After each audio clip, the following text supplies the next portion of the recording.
V svojem življenju sem že dolgo v kulturi in zame je najpomembneje to, da se počutim v tem elementu doma. Torej, kultura je zame dom. V njem seveda se moramo počutiti na svojem, varni in na toplem, ampak tudi seveda hiša mora biti odprta, mora biti seveda tudi tako gostoljubna in tudi primerno opravljena, tako da je čedna in kar sodi zraven. Pač kultura, hiša kulture. Tudi zaradi tega smo poimenovali naše stavbe z domovi, zato da se v njih počutimo tako samosvoje, po drugi strani pa tudi gostoljubne. To je v naši genskem zapisu.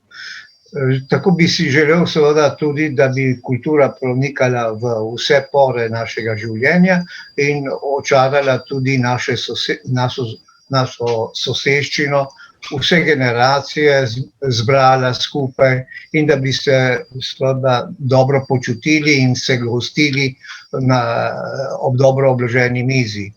Pri tem seveda ne spregledujem tudi ene osnovne značilnosti, ki se spregleda, da kultura so tudi seveda zelo vzvišeni dosežki neke ustvarjalnosti, umetnosti, po drugi strani pa mora biti tudi nek sklenjen človeški krog, neka oblika druženja, ki se napaja tudi že lahko v davnih časih, tako kot recimo neko pustovanje. Zdaj je tudi tak čas, v Prešernu imamo tudi pustni čas in tako bi želel tudi sam doživljati kulturo kot nekaj, kar nas vrže na določen način iz vsakdanjih skrbi, ampak seveda pristanemo v svetu tistega magičnega, tistega pravljičnega, tistega nadrealističnega, ne nadrealnega. Je še vedno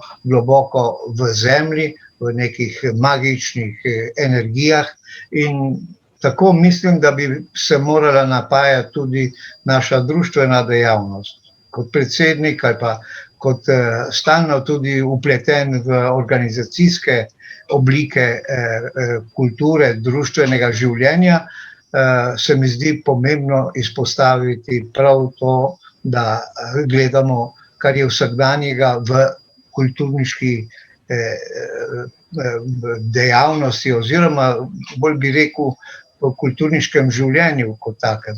In to je treba ne samo ponavljati, ampak tudi preoblikovati, da bo tudi v skladu z današnjim načinom življenja, z našo današnjo lahko tesnobo, ampak tudi predvsem odraz našega veselja do svojega okolja, naše radovednosti in radoživosti.